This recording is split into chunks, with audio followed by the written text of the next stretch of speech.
ओम श्री शक्ति नमः। ओम श्री शक्ति नमः। ओम श्री शक्ति नमः। ओम श्री शक्ति नमः।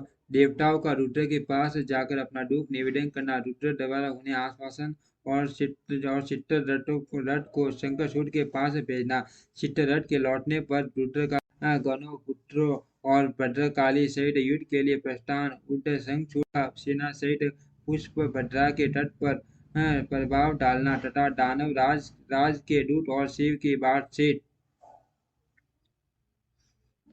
सनत कुमार जी कहते हैं, मुने तदंतर जो अत्यंत दीनता को प्राप्त हो गए थे, उन्हें ब्रह्मा और विष्णु का वचन सुनकर शिव जी मुस्कुराए और मेघ गर्जना के समान गंभीर वाणी में बोले। शिव जी ने कहा, हे हरे, हे ब्राह्मण, तुम लोग शंखचूड़ द्वारा उत्पन्न हुए भय को सर्वथा त्याग दो। निसंदेह तुम्हारा कल्याण होगा। मैं शंखचूड़ का सारा वृतांत यथार्थ रूप से जानता हूँ। यह पूर्व जन्म में एक गोप था जो ऐश्वर्यशाली भगवान श्री कृष्ण का भक्त था। इसका नाम सुदामा था। वही सुदामा राधा जी के शाप से शंखचूड़ नामक दानवराज होकर उत्पन्न हुआ है। यह परम धर्मज्ञ और देवताओं से द्रोह करने वाला है। यह दुर्बुद्धि वश अपने उत्कृष्ट बल के भरोसे संपूर्ण देवगणों को कलेश कलेश दे रहा है। अब तुम लोग प्रेम पूर्वक मेरी बात सुनो और देवों को आनंदित करने के लिए शीघ्र ही कैलाशवासी रुद्र के समीप जाओ।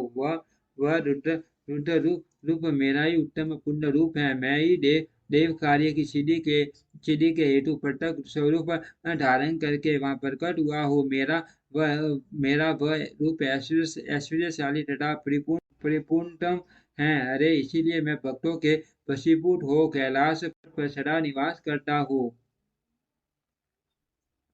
तदनंतर कैलाश पहुंचकर देवताओं ने भगवान महेश की स्तुति की और अंत में कहा, महेशान, आप तो कृपा के आकर हैं। दिनों का उद्धार करना तो आपका दिनों का उद्धार करना तो आपका बाना है। पर वो दानवराज शंखचूड़ का वध करके इंद्र को उसके भय से मुक्त कीजिए और देवताओं को इस विपत्ति से उबारिए। तब भक्त वत्सल शंभु देवताओं की इस प्रार्थना को सुन हंसे और मेघ गर्जन की से गंभीर वाणी में बोले। श्री शंकर ने कहा, हे हरे, हे ब्राह्मण, हे देवगण, तुम लोग अपने अपने स्थान को लौट जाओ। मैं निश्चय ही सैनिकों सहित शंखचूड़ का वध कर डालूंगा, इसमें तनिक भी संशय नहीं है। सनत कुमार जी कहते हैं, व्यास जी, महेश्वर के उस अमृत स्थावी वचन को सुनकर संपूर्ण देवताओं को परम आनंद प्राप्त हुआ। उस समय उन्होंने समझ लिया कि अब दानव शंखचूड़ मरा हुआ ही है। तब महेश्वर के चरणों में प्रणिपात करके विष्णु वैकुंठ को और ब्रह्मा सत्यलोक को चले गए तथा संपूर्ण देवता भी अपने अपने स्थान को प्रस्थित हुए। इधर उन माँ रुद्र ने जो परमेश्वर दुष्टों के लिए काल रूप और शतपुत्रों की गति है, देवताओं की इच्छा से अपने मन में छूट का वध निश्चय किया। तब उन्होंने प्रसन्नता पूर्वक अपने प्रेमी गंधर्वराज चित्ररथ को दूत बनाकर शीघ्र ही शंखचूड़ के पास भेजा। चित्ररथ ने वहां जाकर शंखचूड़ को खूब समझाकर कहा, परंतु उसने बिना युद्ध किए देवताओं का राज्य लौटाना स्वीकार नहीं किया और कहा, मैंने ऐसा निश्चय कर लिया है कि महेश्वर के साथ युद्ध किए बिना न तो मैं राज्य ही वापस लूंगा और न अधिकारों को ही लौटाऊंगा। तू कल्याण करता रुद्र के पास लौट जा और मेरी कही हुई बात यथार्थ रूप से उनसे कह दे। वे ऐसा वे कह दे, वे जैसा उचित समझेंगे वैसा करेंगे। तू व्यर्थ बकवाद मत कर। सनत कुमार जी कहते हैं, मुनिश्रेष्ठ, जो यो कहे जाने पर वह शीघ्र पुष्प दंड चित्ररथ अपने स्वामी महेश्वर के पास लौट गया और उसने सारी बातें ठीक ठीक कह दी। तब उस दूत के वचन को सुनकर देवताओं के स्वामी भगवान शंकर को क्रोध आ गया। उन्होंने अपने वीरभद्र आदि गणों से कहा, रुद्र बोले, हे वीरभद्र, हे नंदी, क्षत्रपाल, आठों भैरव, मैं आज शीघ्र ही शंखचूड़ का वध करने के लिए निर्मित चलता हूँ। अतः मेरी आज्ञा से मेरी सभी सभी बलशाली गण आयुधो लैस होकर तैयार हो जाए, और अभी अभी कुमारों स्वामी स्वामी कार्तिक और गणेश के साथ रण यात्रा करे। भद्रकाली भी अपनी सेना के साथ युद्ध के लिए प्रस्थान करे। सनत कुमार कहते हैं, उन्हें ऐसी आज्ञा देकर ये अपनी सेना के साथ चल पड़े। फिर तो सभी वीरगण हर्ष मगन होकर उनके पीछे पीछे चलने लगे। इसी समय समय संपूर्ण देवता इसी समय संपूर्ण सेनाओं के अध्यक्ष स्कंद और गणेश भी हर्ष से भरे हुए कवच धारण करके सशस्त्र शिवजी के निकट आ पहुंचे। फिर वीरभद्र ने महाकाल, सुभद्रक, विशालाक्ष, बाण, पिंगलाक्ष, विकम्पन, विरूप, विकृति, मणिभद्र, भास्कर, कपिल, दृष्ट, विकार, त्रामलोचन, कालंकर, बलिभद्र, कालजी, कुटीश्वर, बलोमत, रणचलादेय तथा दुर्गम आदि गणनायक जो प्रधान सेनापति थे, शिवजी के साथ चले। उनके गणों की संख्या करोड़ थी। आठों भैरव, एकादश भयंकर रुद्र, आठों वसु, इंद्र, 12 आदित्य, अग्नि, चंद्रमा, विश्वकर्मा, दोनों अश्विनी कुमार, कुबेर, यम, त्रिऋतु, नल, कुबर, वायु, वरुण, बुध, मंगल तथा अन्य ग्रह, पराक्रमी, कामदेव, उग्रदंड, कोरट तथा कोटब आदि ने भी शीघ्र ही महेश्वर का अनुगमन किया। स्वयं महेश्वरी देवी भद्रकाली भी 100 भुजा धारण करके शिवजी के साथ चली। वे उत्तमोत्तम रत्नों से बने हुए विमान पर आरूढ़ थी। उनके शरीर पर लाल चंदन का अनुलेप लगा था और लाल वस्त्र शोभा पा रहा था। जो वे हंसमगन होकर हंसती नाचती और उत्तम शब्द से गान करते हुए अपने भक्तों को अभय तथा शत्रुओं को भय प्रदान कर रही थी। उनकी 1 योजन लंबी बिछनाकार जिया लपलपा थी। वे अपने हाथों में शंख, चक्र, गदा, पंच, ढाल, तलवार, धनुष, बाण, 1 योजन विस्तार वाला गहरा गोलाकार खप्पर, गगन चुंबी त्रिशूल, 1 योजन लंबी शक्ति मुदगर, मुसल, वज्र, खड्ग, टीका, फलक, वैष्णवास्त्र, वरुणास्त्र,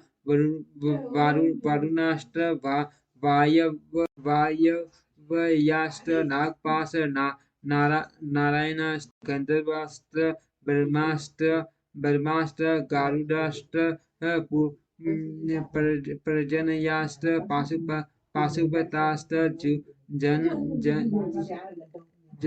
जम्बनास्त्र, पर्वतास्त्र, मान पराक्रमी, सूर्यास्त्र, मानल, महेश्वरास्त्र, यमदंडास्त्र, समोहनास्त्र तथा समर्थ देवी अस्त्र और अन्य सैकड़ों दिव्यास्त्र धारण किए हुए थी। करोड़ों योनियां तथा डाकिनियां उनके साथ थी। फिर भूत, प्रेत, पिशाच, कुष्मांड, ब्रह्मराक्षस, बेताल, राक्षस, यक्ष और किन्नर आदि से घिरे हुए स्कंद ने पिता के पास आकर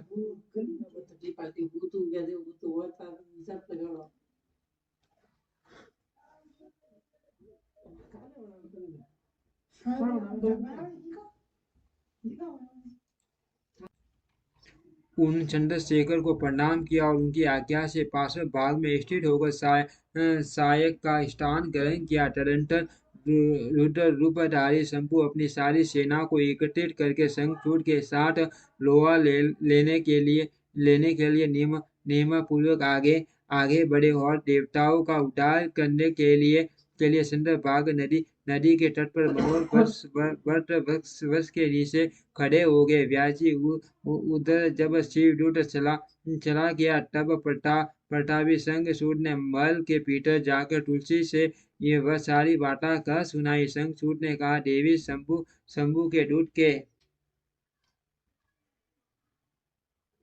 के मुख से रण निमंत्रक सुनकर मैं युद्ध के लिए उद्यत हुआ हूँ और उनसे जूझने के लिए मैं निश्चय ही आऊंगा। तुम उसके लिए मुझे आज्ञा दो। यो कहकर उस ज्ञानी ने अपनी प्रिया को नाना प्रकार से समझाया। फिर ब्रह्म मुहूर्त कर प्राप्त करते समाप्त किया और पहले नित्य कर्म पूरा करके बहुत सा दान तत्पश्चात अपने पुत्र को संपूर्ण दानवों के राज्य पर अभिषिक्त करके उसे अपनी भार्या राज्य और सारी संपत्ति समर्पित कर दी। पुण्य जब उसकी प्रिया तुलसी रोटी हुई उसकी रण यात्रा निषेध करने लगी, तब राजा शंखचूड़ ने नाना प्रकार की कटाएं कहकर उससे ढांढस बंटाया। तदंतर उस समाटूट दानवराज ने कवच धारण करके युद्ध करने के लिए उद्यत हो अपने वीर सेनापति को बुलाकर उसे आदेश देते हुए कहा। शंखचूड़ बोला, सेनापति मेरे सभी वीर तो संपूर्ण कार्यों में कुशल और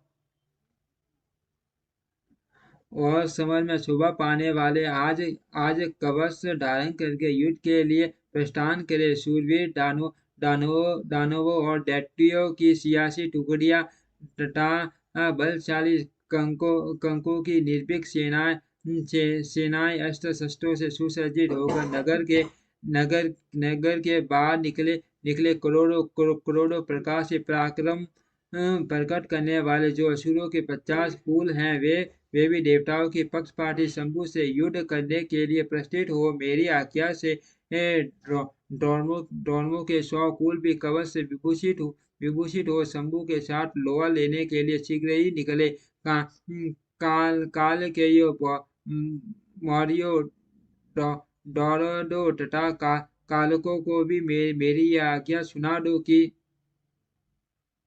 कि वे रुद्र के साथ संग्राम करने के लिए रण सामग्री से सुसज्जित हो चले। जनक कुमार जी कहते हैं, मुने सेनापति को यह आदेश देकर असुरों का राजा महाबली दावेंद्र शंखचूड़ षष्ठ प्रकार की बहुत बड़ी सेनाओं से घिरा हुआ नगर से बाहर निकला। उसका सेनापति भी युद्ध शास्त्र में निपुण महारथी महान शूरवीर और रणभूमि में रथियों में अग्रगण्य था। इस प्रकार इस युद्ध स्थल में वीरों को भयभीत कर देने वाला वह दानव राज 3 लाख अक्षौहिणी सेनाओं पर शासन करता हुआ शिविर से बाहर निकला और उत्तमोत्तम रत्नों द्वारा निर्मित विमान पर आरूढ़ हो गुरुजनों को आगे करके युद्ध के लिए चल पड़ा। आगे बढ़ने पर वह पुष्प भद्रा नदी के तट पर सिद्धाश्रम में जा पहुंचा। वहां एक मनोहर वृक्ष विराजमान था। वह सीधी क्षेत्र सिद्धों को उत्तम सीधी प्रदान करने वाला था। पुण्य क्षेत्र में भारत में वह कपिल का तप स्थान कहलाता था।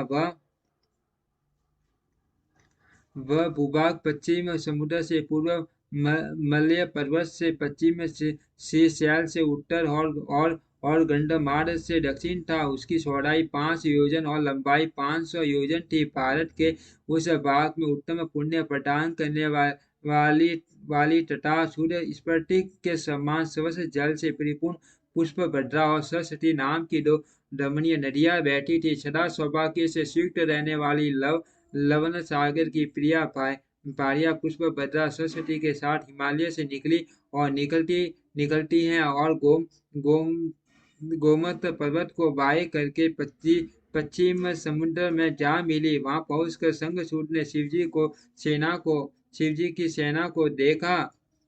उसने पहले शिवजी के पास एक दानवेश सवर को दूत के रूप में भेजा। उसने शिवजी से युद्ध न करने के लिए कहा और शिवजी ने उसे देवताओं का राज्य लौटा देने की बात कही। अंत में महेश्वर ने कहा, दूत हम किसी का भी पक्ष नहीं लेते, क्योंकि हम तो कभी स्वतंत्र रहते ही नहीं, सदा भक्तों के अधीन रहते हैं और उनकी इच्छा से उन्हीं का कार्य करते रहते हैं। देखो, पूर्व काल में ब्रह्मा की प्रार्थना से पहले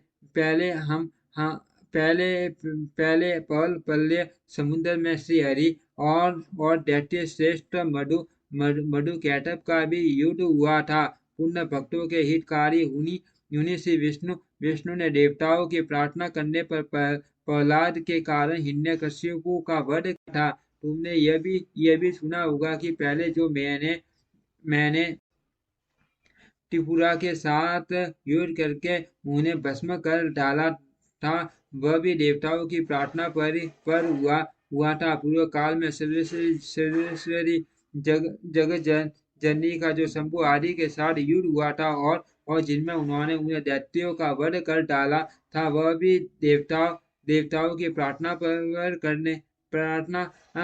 करने पर ही घटित हुआ था। वे ही सब देवगण आज भी ब्रह्मा के शरणापन्न हुए थे। तब वे उन देवताओं और श्री हरि के साथ मेरी शरण में आए थे। दूत इस प्रकार ब्रह्मा विष्णु और देवगणों की प्रार्थना के वशीभूत हो देवताओं का अधीश्वर होने के कारण मैं भी युद्ध के लिए आया हूँ। तुम भी तो महात्मा श्री कृष्ण के श्रेष्ठ पार्षद हो। अब तक जो दैत्य मारे गए उनमें से कोई भी तुम्हारी समानता नहीं कर सकता। इसीलिए राजन, देव कार्य की सिद्धि के लिए तुम्हारे साथ युद्ध करने में मुझे कौन सी बड़ी लज्जा होगी? अर्थात कुछ नहीं, क्योंकि मैं ईश्वर हूँ और देवताओं ने मुझे विनय पूर्वक भेजा है। अत तुम जाओ और शंखचूड़ से मेरी बात कर दो। वह जैसा उचित समझेगा वैसा करेगा। मुझे तो देवताओं का कार्य करना ही है। यो कहकर कल्याणकर्ता महेश्वर चुप हो गए। तब शंखचूड़ का वह दूत उठा और उसके पास चल दिया। ओम श्री शक्ति नमः। ओम श्री शक्ति नमः। ओम श्री शक्ति नमः।